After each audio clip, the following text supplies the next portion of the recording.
இப்படி ஒரு துன்பப்பட்டு நிக்கிறவங்க தொழிலாளிகள் இல்ல மக்களுக்கு நல்ல இதையத்தான் அரசாங்கம் வந்தது. அரசாங்கம் எங்களுக்கு தான் துன்பப்படுத்துது. நாங்கள் எல்லா இடமும் தெரிஞ்சிட்டோம், அமைச்சர்கிட்ட தெரிஞ்சிட்டோம், பிரதேசபைக்கு தெரிஞ்சிட்டோம். எங்களால ஏலா கடத்துல நாங்கள் அனுபவிக்கணும் நிக்கிறோம். நீ ஒன்னும் செய்யலாது. நீ யாருக்கு நாங்கள் துன்பத்தை சொல்றது? நீங்களே யோசிச்சு பாருங்க. எங்களால நாங்கள் எல்லா இடமும் தெரிஞ்சிட்டோம், வடமராட்சி பிரதேசபை. ஆனா இந்த சந்தை இடத்துல குத்தவன் நடத்தினோம். இதுக்கு அனுமதி இல்லையா? எங்கட காசால நாங்க போடுறோம்னு சொன்னோம். எங்கட சொந்த காசால தொழிலாளர் எல்லாம் சேர்ந்து நாங்கள் பாலத்தை அபிவிருத்தி செய்கிறோம்னு சொல்லவும் நீர்வளத்துறை எங்களை கை வைக்கக்கூடாது. அது என்னன்னு நாங்கள் யாருக்கு போய் சொல்றோம்? இதுக்கு மிஞ்சி என்னண்டா ஐயா, எங்கட நாங்க சொந்த பணத்தால எங்கட தொழிலாளி முழு பேரும் போட்டு 5000 10,000 1 லட்சமோ போட்டு நாங்கள் பாலத்தை அபிவிருத்தி செய்திட நீர்வளத்துறை எங்களுக்கு அனுமதி தராது. அந்த பிரதேச வந்து குத்தகை எடுத்துன்னு போகும். கடத்தொழில் அமைச்சர்கிட்ட நீங்கள் என்ன சொல்ல விரும்பும்? கடத்தொழில் அமைச்சருக்கு நாங்கள் காட்டிட்டோம் ஐயா. எங்களால முடிஞ்ச அளவுக்கு கடத்தொழில் அமைச்சருக்கு கூட்டிக்கிட்டு எங்கட மக்கள் படுற பாட்டை பாருங்க, தொழிலாளர் படுற வேதனையை பாருங்க காட்டி களைச்சிட்டு. இனி எங்களுக்கு ஜனாதிபதி தான் எங்களுக்கு நேரடியா வந்துதான் இதை உதவி செய்யணும். இல்லாட்டி நாங்கள் ரோட்ல எங்கட வள்ளத்தை எல்லாத்தையும் போட்டுட்டு நாங்கள் கஷ்டத்தை காட்டும். எங்கட தொழில் எல்லாத்தையும் ஏற்றி பாதையை மறைச்சு இப்படி நாங்க துன்பப்படுறோம். எங்கட தொழிலாளர் இவ்வளவு துன்பப்படுறோம். ரங்கி பாருங்க, இந்த பாருங்க கொஞ்சம் வாங்க. தொழிலாளி பாருங்க ரங்கி இப்படி அது துன்பப்படுறதுதான் கிடையாது. பாருங்க இப்படி இப்படி ரேட்ல பாருங்க தொழில் செய்யலும் இப்படி பாருங்க. இலங்கையில இப்படி ஒரு துன்பப்படுற நிலைமையில இருக்கிறோம் பாருங்க. இன்னும் போகல இது கூட கடிக்க ஒரு 15 காங்கையெல்லாம் துணிவன். இது எந்த பக்கம் இந்தியாவில முழுவதும் 2000 பேருக்கு மேல நாங்க தொழில் செய்யும். ஒரு 3 வளத்துக்கு ஆவர் கட்டி கொடுத்துருக்கிறீங்க. இது இப்படியான ஒரு துன்பத்துக்கு நாங்க அனுபவிக்க வேணுமோ? எங்கட ஜனாதிபதி இவ்வளவு உதவி செய்கிறார், நாங்கள் இப்படி ஒரு துன்பத்தை அனுபவிக்க வேணும்.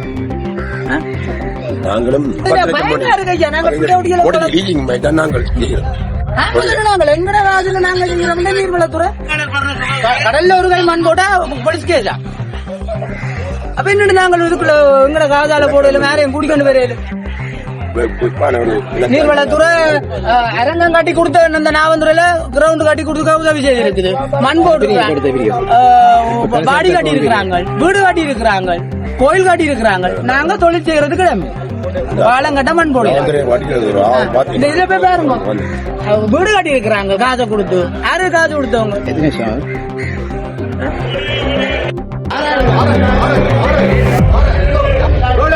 Yeah.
பள்ளம் இங்க பாருங்க, கடற்கரையில கூடிய இங்க பாருங்க, காலை பாருங்க, வீட காலங்களை பாருங்க, இவ்வளவு சேர்த்து தரையும் மூலத்தோடையும் இருக்கு.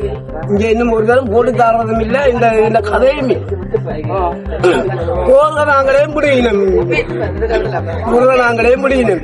பாருங்க தரைய உங்க பாருங்க, ஒரு திருப்பி பாருங்க, அந்த படத்தை உங்க பாருங்க, பாசி இவ்வளவு பாதியே கிடக்கு. அப்ப எங்களை துறையில இதை போட்டு தந்தா மக்கள் வடிவா திருவிழா இந்த கஞ்சல் பாசி இந்த அளவுக்கு உயரும். இதால இந்த இதுகள்லாம் பெரும் பர்த்தங்கள் மூலா சேர்த்துக்கிறால உலகி கொண்டு வர பர்த்தம் தான் பெரும். அப்ப ஒரு கொஞ்ச காலத்தோட நாங்கள் தொழில் இல்லாம இருக்க உண்மையான காலம் தொழில் இல்லாம இருக்க போறோம். அப்ப எங்களுக்கு வார அரசாங்கம் இதோ இன்னும் ஒன்றும் செயல்படுத்து